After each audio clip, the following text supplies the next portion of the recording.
The signal came in at 03:47 station time, and I was the only one awake to hear it. I had been sitting in the communications room of the trade post on way station 11, finishing a bowl of cold noodles and trying to stay awake long enough to submit the grain export forms that were 3 days overdue. My eyes hurt. My back hurt. The fluorescent light above my desk had been flickering for a week and nobody had fixed it. I was thinking about that light, about how I was going to write a very firm note to the maintenance supervisor, when the signal came through. It was a standard emergency frequency, the kind every colonist learns to recognize from childhood drills. 2 short pulses, 1 long, repeated. I had heard it in simulations dozens of times and never once in real life. My name is Mara Voss. I am a xenological linguist, which means I spend most of my life surrounded by dictionaries and translation matrices and interstellar trade agreements, written in languages that do not have words for human feelings. I was 31 years old that night. I had been away from Caldwell's Rest for 9 days. I had gone to way station 11 to file a grain export report because our colony administrator, a kind older man named Harold Pike, had a fear of electronic submissions and insisted that someone always deliver the paperwork in person. I used to find that frustrating. Harold Pike saved my life without knowing it. The signal was coming from Caldwell's Rest. I remember the exact feeling in my chest when I confirmed the frequency. It was not panic. It was something quieter and stranger, like the moment before a very loud sound, when your body already knows something is coming and starts bracing. I grabbed the headset. I opened the emergency channel. I said my name and my clearance code and asked for a status report. There was nothing, not static, not silence exactly. Something between the two. A kind of hollow breathing emptiness that communication professionals call a dead channel. It means the transmitter on the other end is still running, but nobody is speaking into it. I spent the next 40 minutes trying every channel assigned to Caldwell's Rest. The colony administrator's line, the agricultural coordination office, the medical station, the school, which had a small transmitter the children used for their science projects. I tried them all. I got the same hollow breathing every time. The first visual came through on the news feed at 0431. I will not describe what I saw in detail. I do not think I am able to. What I will say is that Caldwell's Rest had been home to 22,400 people. It had fields of amber grain that stretched so far you could not see where they ended. It had a small river called the Wicklow that flooded every spring and drove Harold Pike to despair every year. It had a bakery on the main street run by a woman named Clara Norris, who made a particular kind of rye bread that I had been eating since I was 6 years old. It had a school and a clinic and a community hall where people gathered for festivals and town votes and the occasional very poorly organized talent show. It had my mother. Her name was Eloise Voss. She was 58 years old, and she grew a garden behind our family house that produced the best tomatoes I have ever tasted in my life. It had my brother. His name was Owen. He was 26. He laughed at everything, even things that were not funny, because he had decided early in life that laughter was a more efficient response to the universe than worry. The images on the news feed showed none of those things. What they showed instead was ash and smoke and ruin. What they showed was the aftermath of something so deliberate, so thorough, and so efficient that it could only have been planned. This was not an accident. This was not a natural disaster. This was a choice. Within the hour, the identification was confirmed. The Vothkai, an expansionist species from a cluster of systems 2 jump points to the galactic east. Humanity had known of them for 20 years. There had been diplomatic contact, trade negotiations, several moments of significant tension, and always, eventually, a careful mutual backing down. The xenopolitical community had categorized them as cautious, calculating, and extremely unlikely to initiate open conflict with humanity because the math simply did not favor it. The xenopolitical community had been wrong. The Vothkai issued a statement. I received a copy because translation requests were automatically routed to any licensed xenological linguist within signal range. I translated it sitting at my desk with cold noodles in front of me and a flickering light above me, and my hands did not shake, which surprised me because everything inside me was shaking. The statement described Caldwell's Rest as a territorial assertion, not an attack, not a strike, a territorial assertion, which in Vothkai diplomatic language means the establishment of a boundary through demonstrated force. They had looked at our colony, which sat near the edge of formerly charted Terran space, and they had decided it was useful to them as a message. They had not declared war. In their framework, they had not needed to. They had simply reached out and erased 22,000 people to let humanity know where its limits were. I filed the translation. I attached my personal certification. I sent it to Earth Command. Then I sat very still for a long time. The response came 18 hours later. Not a long statement, not a diplomatic briefing, not a press conference. 2 words, broadcast on the emergency frequency that every human settlement in explored space monitors at all times. We remember. I had spent my career studying alien languages, and I was fluent enough in the grammar of my own species to understand exactly what those 2 words meant. They were not grief, they were not anger, they were something much older and much simpler than either of those things. They were a promise. I looked out the viewport of Waystation 11 at the stars above me. Somewhere among them, far to the east, the Vothkai were already composing their next diplomatic message, already calculating what humanity's measured response would look like, already assuming that negotiation would follow, that committees would be formed, that a settlement would be arranged. They did not know us at all. Harold Pike tried to reach me once that evening. From wherever he had been when Caldwell's Rest went silent, I never found out. His line went unanswered after that first day, and his name was eventually added to the list. I would see it there, years later, on the memorial wall, between a farmer named George Sutton and a child named Lily Barrow who had been 9 years old. I sat in the communications room and translated documents and listened to the hollow breathing of a dead channel for a long time before I finally turned it off. I did not sleep that night. I do not think I slept much for a long time after, but I remember thinking, as the first pale light of Waystation 11's artificial dawn cycle began to fill the room, that somewhere on Earth, and in every human settlement and every human ship and every corner of the space that belonged to us, 22,000 people had just become something more than a number. They had become a reason, and humanity, when it has a reason, is the most focused thing in the universe. I would learn in the weeks that followed just how true that was. The Vothkai expected negotiations. I know this because I was the one reading their transmissions. I was reassigned 4 days after Caldwell's Rest.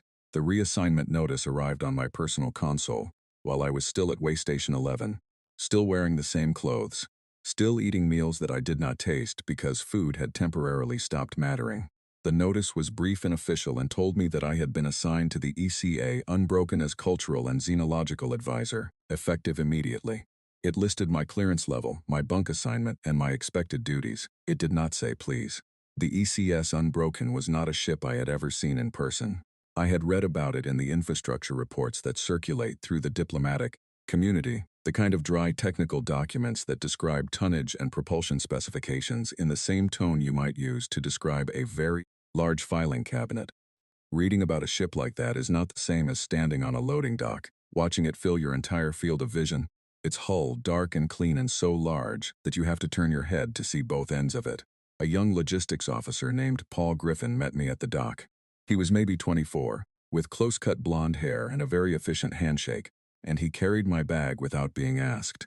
He walked me through corridors that smelled of machine oil and recycled air, past crew members who moved with the particular purposeful speed of people who have a great deal to do and a clear sense of how to do it. Nobody was shouting. Nobody was panicking. I want you to understand how strange that was, given what had just happened. An entire colony had been destroyed 4 days earlier, and these people moved through their work with the same focused, careful energy of a surgeon preparing for a procedure they have performed 100 times. Captain Nora Ashby met me in her briefing room. She was a tall woman, somewhere in her 50s, with iron gray hair cut close to her head and very still brown eyes. She shook my hand. She told me my assignment. She did not use many words, but she used them precisely. My job was to translate and analyze every Vothkai communication intercepted by the fleet. I was to flag anything strategically significant and provide cultural context for decisions and language that the tactical team might otherwise missed, she told me. I would have access to everything, she told me. She expected honesty. She told me that if I did not know something, I should say so clearly rather than guess. That was the whole briefing. It lasted 6 minutes. The galactic community's reaction to Caldwell's Rest came in waves, and I watched all of it through the lens of incoming communications during those first weeks. There was the initial shock, which was genuine. Several species with long-standing diplomatic relationships with humanity issued formal statements of sympathy. The Telhari, who had traded with us for 30 years, offered to mediate. The Crescent Collective expressed what their ambassador called deep concern. 2 smaller species on the outer boundary sent nothing at all, which was itself a message. The Vothkai sent a supplemental statement 12 days after Caldwell's Rest.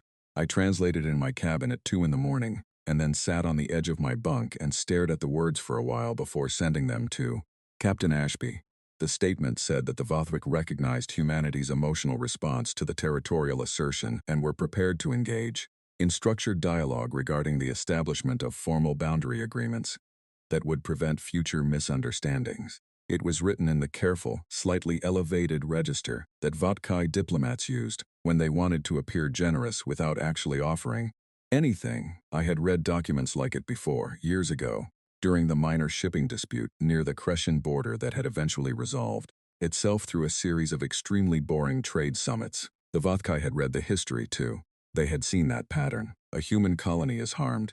There is outrage. And then gradually, through negotiation and compromise and the long grinding weight of diplomatic process, things settle into a new arrangement. They assumed the same pattern would hold here. They did not understand that a small shipping dispute and the deliberate destruction of 22,000 people are not the same category of event. I watched humanity move, and moving is the only word that fits. It was not a mobilization in the sense of urgency or chaos. It was something more like a vast, quiet machine shifting into a higher gear. Manufacturing output in the Tehran industrial belt increased by 11% in the first week. Not just weapons manufacturing. Food processing, fuel refinement, long-range communication infrastructure, medical supply chains, everything. Every system that keeps a large fighting force operational over a long period of time began scaling up at once. Shore leave was canceled across 37 fleets. I saw the order in the internal briefing documents. 37 fleets. That is not a number the galactic community had ever seen assembled. Because there had never been a need for it. Humanity had not fought a war of this scale in 4 generations. Most species watching from the outside assumed that the mobilization was theater, a show of force to strengthen humanity's negotiating position. They thought we were making ourselves look large. They had not yet grasped that we were not looking large, we were being large. The moment I think about most from those early weeks is the afternoon the Vothkai ambassador's formal apology arrived. It came on a diplomatic frequency, addressed to the Secretary General of Earth's Governing Council, a woman named Clara Wells who had been in office for 6 years and who had a reputation for patience that I had always admired. I was at my translation station when the text came through, and I processed it quickly. It was a genuine apology by Vothkai standards, which means it acknowledged that the outcome at Caldwell's Rest had been more extensive than intended, and expressed a desire to move past the incident toward productive engagement. In Vothkai diplomatic culture, an apology of this weight is a significant gesture. It means the offering party considers the matter open for resolution. I translated it and sent it to the Secretary General's office. 3 hours later, I received confirmation that the Secretary General had received the apology, read it, placed the document on her desk, and walked out of the room without responding. No acknowledgement, no counterstatement, not even a formal rejection. She simply left. Paul Griffin told me about it later, in the mess hall over coffee. He was not smiling when he said it. He looked thoughtful. The way people look when something important is happening, and they are trying to understand exactly what it means. I understood what it meant. It meant that humanity was not interested in the conversation the Vothkai wanted to have. The apologies assumed there was a negotiation to be had, and the Secretary General's non-response was the clearest possible way to say that there was not. I began interviewing crew members in my second week aboard the Unbroken, partly because my job required it, and partly because I needed to understand what I was seeing. I talked to engineers and pilots and tactical officers and medical staff. I asked them how they felt. I asked them what they were thinking about. I asked them what they expected. What I found was a consistency that I had not anticipated. Nobody I spoke to was performing anger or performing grief. They were not making speeches to each other. They were not crying in the corridors. They moved through their days with a kind of settled interior heaviness that I eventually understood was not sadness and was not rage but was something older than either.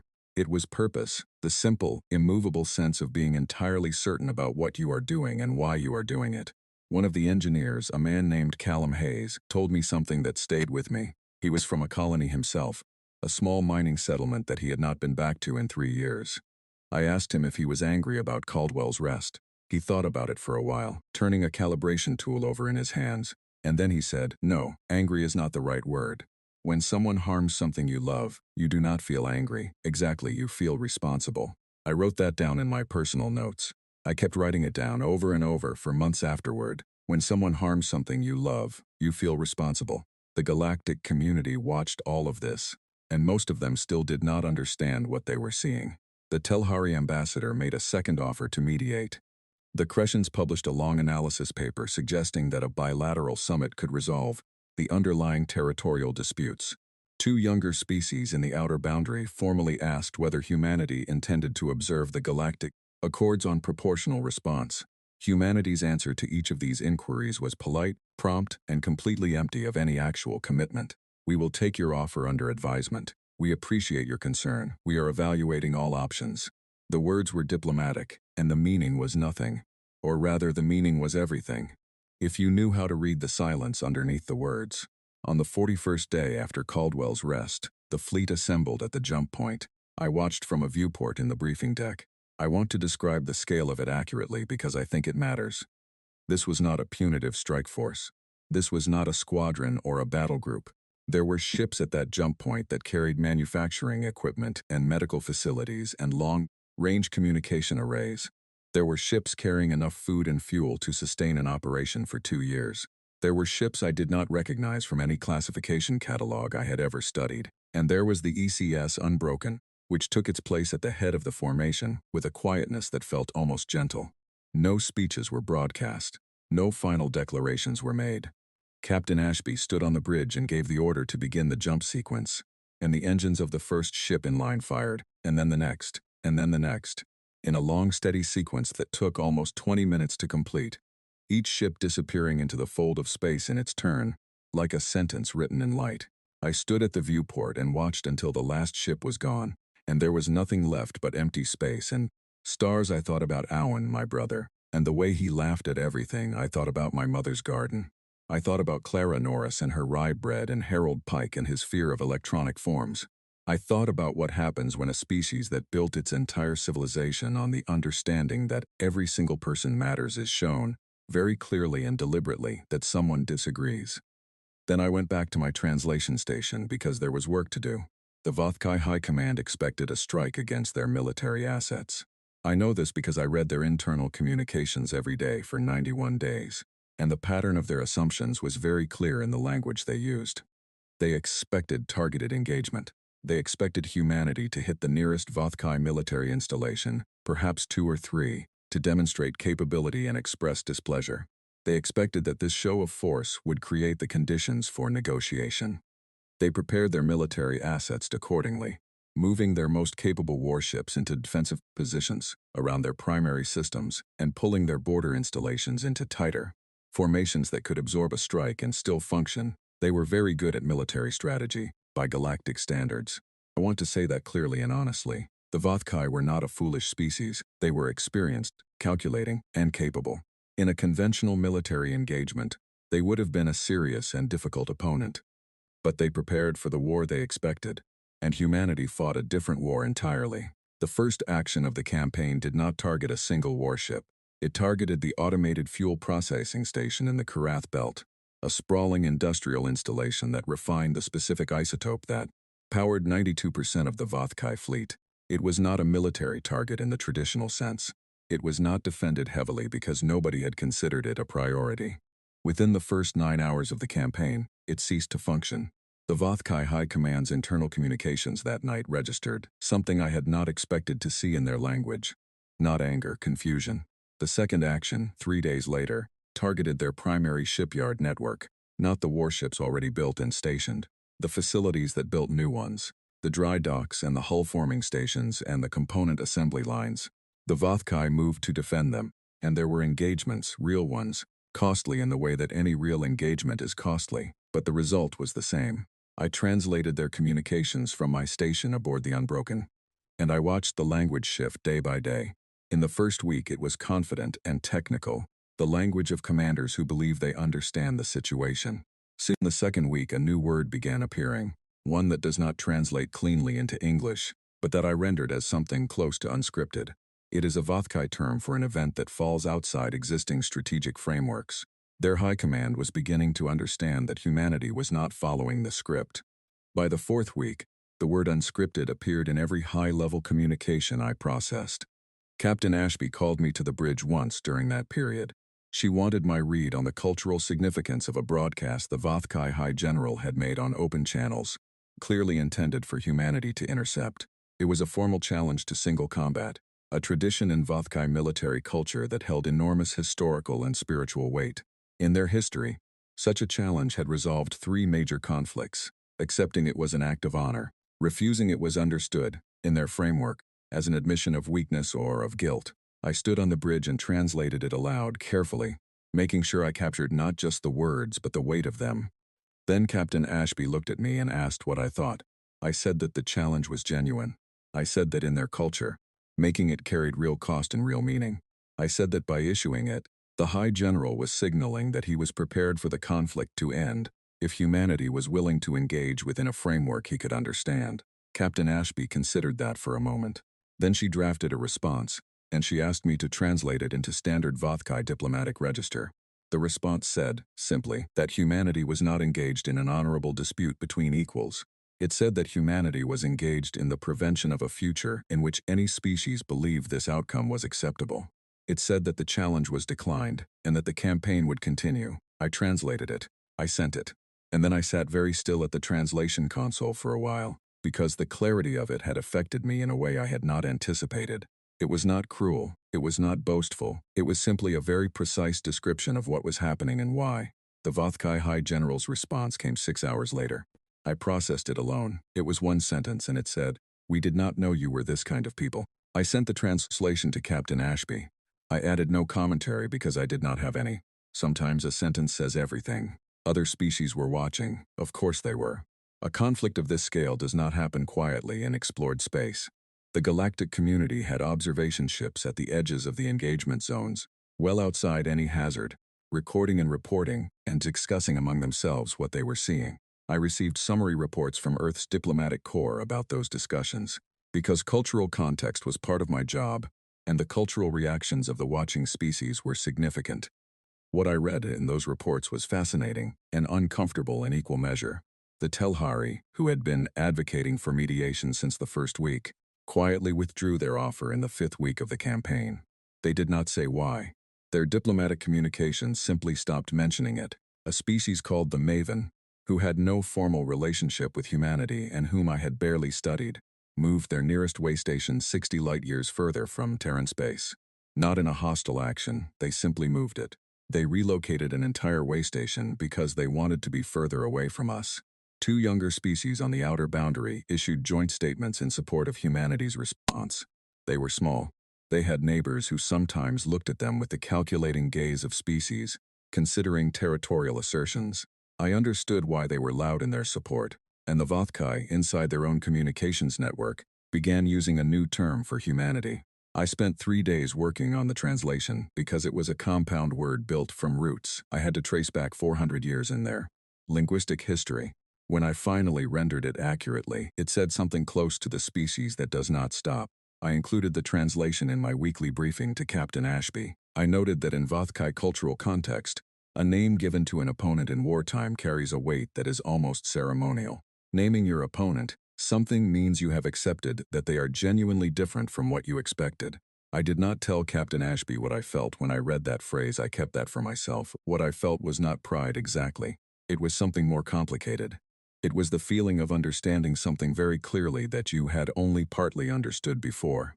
I had always known, intellectually, that humanity was unusual among the species of explored space. Our history was longer, our conflicts more numerous, our recovery from catastrophe more consistent, and our capacity for both great harm and great care was wider than most species were comfortable thinking about. I had known this the way you know a fact you have read in a book. Out here, watching the campaign unfold, I was learning it the way you know something you have seen with your own eyes. Callum Hayes, the engineer who had told me about feeling responsible, found me in the corridor outside my cabin one evening in the 7th week. He looked tired in the way that everyone on the ship looked tired, a deep structural tiredness that came from the weight of sustained purposeful effort. He asked if I had eaten. I said I thought so. He handed me a packaged meal from the mess hall and told me to eat it. And then he stood there for a moment, looking at me with an expression that was hard to read. He said, "You're thinking about what we're doing, aren't you? Not the how, the what." I told him that was my job. He nodded slowly. Then he said something that I have turned over in my mind many times since. he said. I think about the colony sometimes, not what happened there, what it was before. I think about the fact that someone decided it didn't matter, that 22,000 people could just be a message, and I think that the only honest response to that is to make sure nobody ever decides that again. He went back down the corridor before I could say anything. I stood there holding the packaged meal and thinking about what he had said for a long time. I think that was the moment I fully understood what I was watching. Not a war of anger or grief or national pride or territorial defense in any conventional sense. Something simpler and harder than any of those things. The decision, made clearly and collectively, that some lines cannot be crossed and survive unchallenged. That a civilization which lets this pass without a full answer is not a civilization that will last. The Vothkai last fleet made its stand in the 91st day of the campaign, in the deep space above their homeworld. I was in the translation room when the tactical feed came through. I did not need to translate anything in those hours. My work was done. I sat and watched the display screens instead. It was not fast. Nothing in space combat is fast, despite what entertainment media suggests. It was a long, careful, methodical process, and the outcome was not in doubt after the first 12 minutes, though it took many hours to reach its conclusion. I thought about Owen. I thought about the way he laughed. I thought about the fact that he had been 26 years old and had never left the colony and probably had plans. The way 26-year-olds always have plans, things they were going to do, and places they were going to see. I thought about my mother in her garden. I did not cry. I had already done my crying in private in the first days. What I felt watching that display was something very still and very final, like a door that has been standing open for a long time, slowly closing. The Vothkai high speaker was a tall being, older by their reckoning, with the deeply formal bearing of someone who has spent a long career in positions of significant power. I had processed his communications for 3 months. I knew his speaking patterns, the particular rhythms of his formal language, the phrases he used when he was uncomfortable but maintaining composure. I recognized all of that when I sat across from him at the table, because he was using all of it at once. This was the formal proceedings. The ending of the campaign had taken 91 days to achieve, and 16 days to formally arrange after the final engagement. The proceedings were held aboard a neutral station on the edge of Vothkai territory, in a room that had been prepared with careful attention to the protocol requirements of both species. I was there as translator. Captain Ashby was there. 3 admirals were there. A small number of Vothkai officials sat across from us, and none of them looked the way I had expected. I had expected something close to hostility, or at minimum the defended pride of a species accepting defeat on its own terms. What I found instead was a quality I did not immediately know how to name. It was something like the look of a person who has been very certain about the nature of the world, and has recently had the entire structure of that certainty removed. The high speaker began with a prepared statement. It was formal and precise and covered the expected elements: acknowledgement of the outcome, acceptance of the process, the standard diplomatic language of a party that has lost and is conducting itself with appropriate gravity. I translated it steadily and cleanly. Then Earth's lead negotiator, a woman named Grace Pullman, who had spent 30 years in the diplomatic service, and who had the particular stillness of someone who has sat in very difficult rooms many times, presented humanity's terms. They were not the terms the Vothkai expected. I know this because I watched the high speaker's face as Grace Pullman spoke, and I have spent enough time studying Vothkai communication to read the shifts in their expression with reasonable accuracy. What the Vothkai expected was territorial renegotiation, perhaps reparations, a formal treaty establishing new boundaries, the kinds of terms that follow a military defeat in the framework they understood. What Grace Pullman laid out instead was this: the Vothkai would disarm, completely. All military vessels above a certain specified size were to be decommissioned under human observation within 2 years. All military installation construction was to halt immediately. All existing military infrastructure was to be open to ongoing human inspection without prior notice in perpetuity. Not for 10 years. Not for a treaty period. Permanently, the Vothkai were also required to issue a full accounting of the events at Caldwell's Rest, in complete detail, to be broadcast on every open frequency accessible to all species in explored space. Not a diplomatic statement, a full accounting. Names, methods, decisions, the chain of command that gave the orders. All of it made public forever, and they were required to rebuild, not Caldwell's Rest exactly, because the rebuilding of Caldwell's Rest was already underway, and humanity had not waited for anyone's permission to begin it. But they were required to contribute to a fund for the families of the people who had died. not as punishment, as acknowledgement. The distinction mattered. The high speaker listened to all of this through my translation. Then there was a long silence, and he asked a question. The question was quiet and very direct. It said, "Why did you not simply end us?" I translated it for Grace Pullman. She looked at me for a moment, and I think she was considering whether to answer. And then she nodded very slightly and answered Grace. Pullman said, "Because this is not about what we are capable of doing to you. It is about what you will never be capable of doing to anyone." I translated it into Vothkai. The high speaker was quiet for a long time, then he said one sentence, and I translated it back. He said, "We did not believe you would respond this way." Grace Pullman said, "Everyone believes that, until they don't." The proceedings continued for 2 more days, covering the technical details of disarmament schedules and inspections protocols, and the specific format of the public accounting. I translated all of it. I kept my voice steady and my pace consistent, and I did my job accurately, because that is what I am trained to do, and because it mattered. Every word of it mattered, and I was not going to let grief or exhaustion or the weight of everything I was carrying make me careless. On the final evening, after the last session, I was sitting alone in the small room assigned to me on the neutral station. Paul Griffin had brought me coffee, which was now cold on the desk beside me. I was looking out a narrow viewport at the stars. Callum Hayes knocked on the open door he had become, over 3 months, something close to a friend, in the specific way that people become close when they are doing something very difficult together. For a long time he sat down without being invited, which was a thing friends do. He did not say anything for a while. We sat together in the quiet. Then he said, "Is it what you thought it would be?" I thought about that honestly. I thought about the proceedings, and Grace Pullman's steady voice, and the high speaker's expression, and the cold coffee, and the stars outside. I said, "It is harder than I thought it would be and more necessary." He nodded. Then he said, "That's most things." The galactic community received the public accounting broadcast 11 days later. I did not need to translate it because the Vothkai issued it in 17 languages simultaneously, including Standard English. But I read the full version in the original Vothkai because I needed to read the language they had used, the specific words they had chosen, to understand the weight they had actually placed in it. It was complete. I want to say that, because I had not been certain it would be. It named the decision makers. It described the reasoning. It described what they had believed, which was that a limited demonstration of force against a lightly defended outer colony would establish a boundary that humanity would eventually accept. It described how wrong that belief had been. It ended with a sentence that was not required by the terms of the agreement and that surprised me when I found it. The high speaker had written it himself, I believe. It said, "We misjudged them not because we lacked information, but because we chose to define them by their patience rather than their depth. We will not make that mistake again." I read that sentence a number of times. Then I began composing a report on the cultural implications of the public accounting for Earth's diplomatic office, because there was still work to do, and there would always be work to do. And that is the thing about endings. They are only ever the end of one thing. Everything else continues. Across explored space, in the weeks following the broadcast, other things continued too. The Maven way station, which had been quietly relocated 60 light-years further from Terran space, was not moved back. That was interesting to me in a way I found difficult to fully articulate. It was not fear exactly. It was something more like recalibration. The galactic community was adjusting its understanding of what kind of thing humanity was.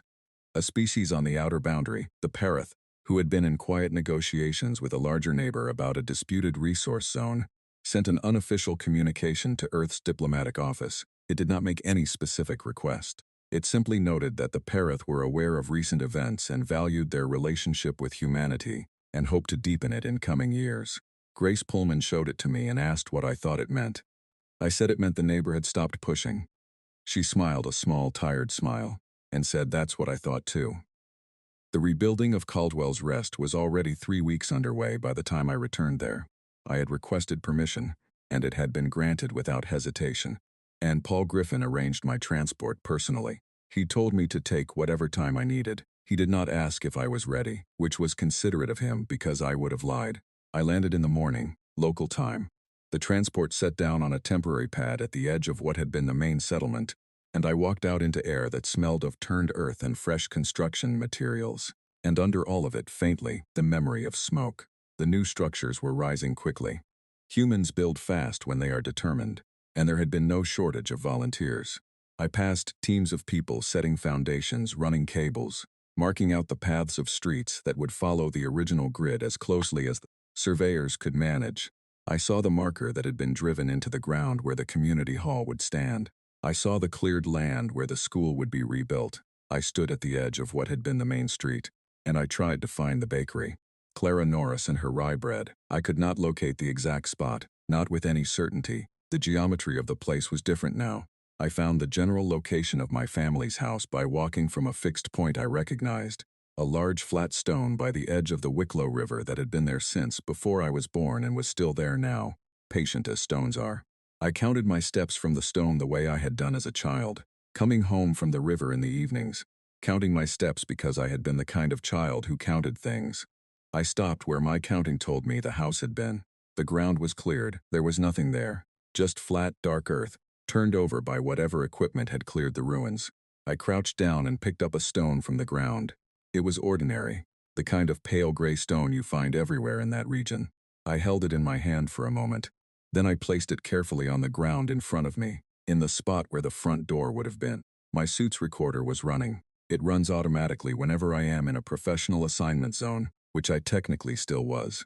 I did not turn it off. I stayed there for a while. I did not talk to anyone.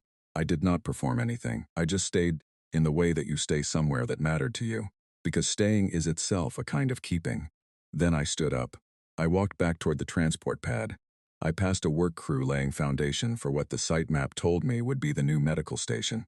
A young woman with red hair and concrete dust on her arms looked up as I passed and gave me a brief nod, the kind of nod people give each other when they are busy, but want to acknowledge the person passing through. I nodded back. There was work to do. There always was. I thought about Grace Pullman's words in the proceedings room, and Callum Hayes and the packaged meal, and Captain Ashby's 6-minute briefing, and the hollow breathing of a dead channel at 0347 station time.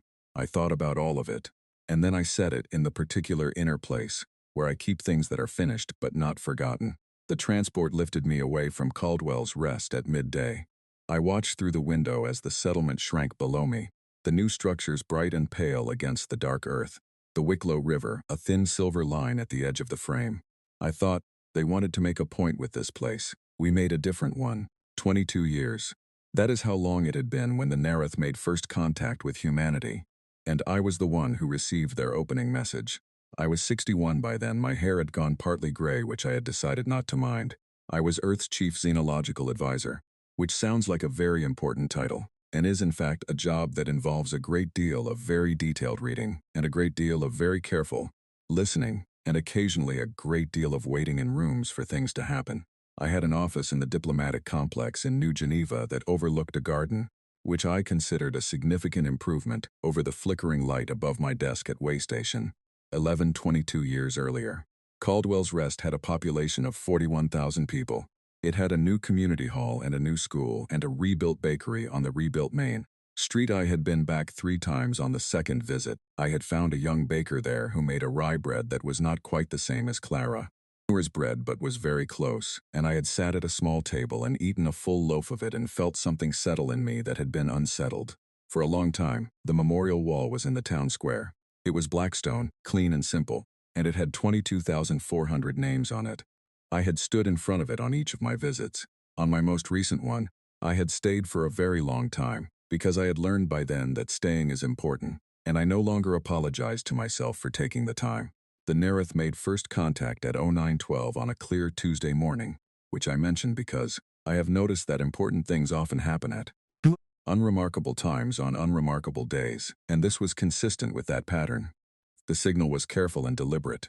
It used a communication protocol that matched several different known formats, clearly an attempt to be understood across whatever species received it. It was, linguistically, one of the most thoughtful first contact messages I had ever received, and I had received several in my career. Its content was interesting.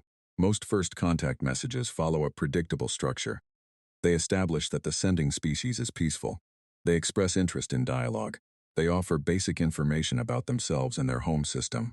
They ask for a response. It is a reasonable template, arrived at somewhat independently by most species that survive long enough to develop the technology. The Nereth message followed this structure, and then at the very end added something that did not follow it at all. After the standard peace declaration and interest in dialogue, the message said, "We are aware of events in this region of space and we ask, respectfully, whether our presence here is permissible." I read that sentence 3 times before I translated it for the morning briefing. Then I translated it exactly, word for word, and said nothing else about it until Grace Pullman, who was still in her position after all these years, asked me what I thought it meant. I told her I thought it meant the Nereth had been watching, and that they had understood what they had watched, and that they were asking for something that most species do not think to ask for in a first contact scenario. She asked what that was. I said, "Permission." The room was quiet for a moment. Then one of the junior advisors, a young man named Peter Cole, who had only been in the office for 2 years and still had the particular alertness of someone for whom everything was new, said, "That's never happened before, has it?" I told him I did not believe it had. Grace Pullman said, "What does that tell us?" I thought about it carefully, because careful thinking was the job, and I had learned over 22 years not to skip that step even when I felt certain. Then I said, "It tells us that word has reached them. It tells us that our reputation is now a thing that precedes us into conversations we have not yet had. It tells us that at least one species, learning about humanity from a distance, has decided that asking is safer than assuming." There was another silence. Peter Cole said, "Is that good?" I considered the question seriously. I had been considering a version of it, in one form or another, for 22 years. What humanity had become in the galaxy was not the monster some distant commentators had imagined after the campaign. It was not a conqueror. It was not an empire. It was something harder to name and perhaps more lasting than either of those things. It was a boundary, a fixed point in the shared understanding of explored space that said, without saying it in words, that some decisions cannot be reversed and some lines, once crossed, lead somewhere you do not want to go. The Voth-Kai disarmament had been completed 18 months after the proceedings, under human observation, as agreed. Their inspection program was ongoing. I had read every report. They had been entirely compliant, not because they had been forced into submission in any simple sense, but because the accounting they had made public had changed something internal to their own culture. A species that has told the full truth about a terrible decision it made, to everyone, cannot easily pretend afterward that the decision was reasonable. The public accounting had been intended as a term of the agreement. It had become, over time, something more like a reckoning. The High Speaker had retired. His successor had sent humanity a brief note on the 15th anniversary of the proceedings. It said only that the Voth-Kai were grateful for the terms that allowed them to continue existing as a people, and that they thought about Caldwell's rest every year, on its anniversary. I had translated it and filed it, and thought about it for several days afterward. The Maven way station was still 60 light-years further from Terran space than it had been. They had eventually explained the decision in a diplomatic document that was very carefully worded, but that essentially said they had no hostile intentions and simply preferred a margin. I had not found that offensive. I had found it honest. Several smaller species had deepened their diplomatic relationships with humanity over the years.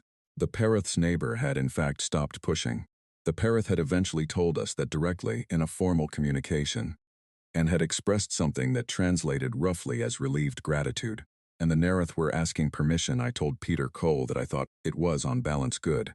Not in a simple or uncomplicated way, but good. Because the alternative, I said, is a galaxy where nobody asks permission, and everyone assumes they can take what they want from whoever is too small to stop them, and we have already seen where that leads. He nodded slowly. Grace Pullman asked me to draft the response to the Nereth. I said I would. I spent the rest of the morning working on it, the way I spend most mornings, carefully, word by word, because words are the thing I know how to be responsible with. The response I drafted told the Nereth that their presence was welcome. It told them that humanity was interested in dialogue and in exchange, in the long, patient work of learning each other. It told them that humanity expected from them what it expected from every species it engaged with, which was honesty and the simple acknowledgement that every world and every people has a right to exist without being used as someone else's message. It was not a threatening document. It was not designed to frighten, but it was very clear, and clarity, I had learned, was usually the kindest thing you could offer in a conversation like this one.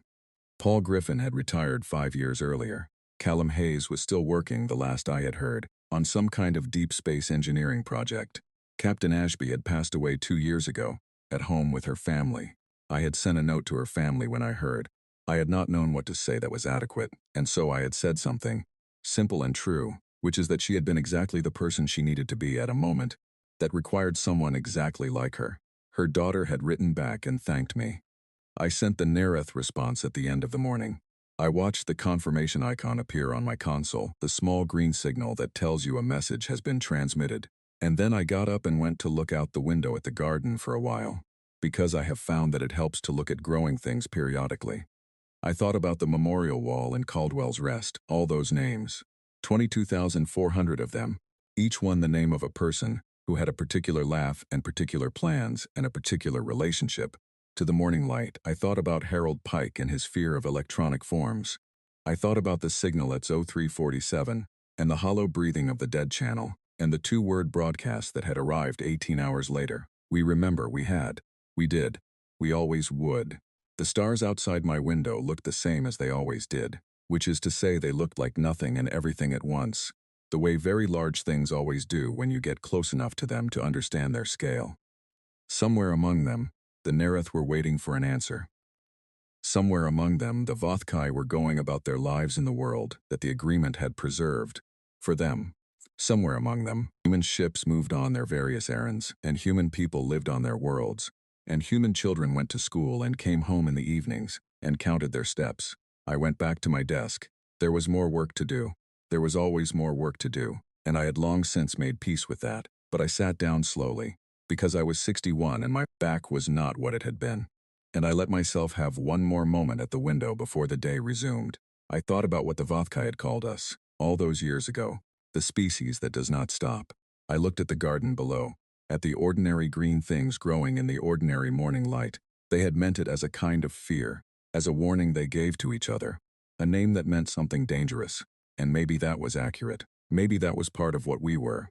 But standing there, reading a message from a new species that had learned enough about us to ask permission before approaching, I thought that perhaps it was also something else. Perhaps it was what you become, when you decide that every single person matters. When you build a civilization on the belief that 22,000 people are not a message, and not a margin, and not a number to be weighed against. Strategic convenience. When you carry your dead with you not as weight but as reason. You become the species that does not stop. I sat down at my desk. I picked up my coffee, which was warm for once. I opened the next file.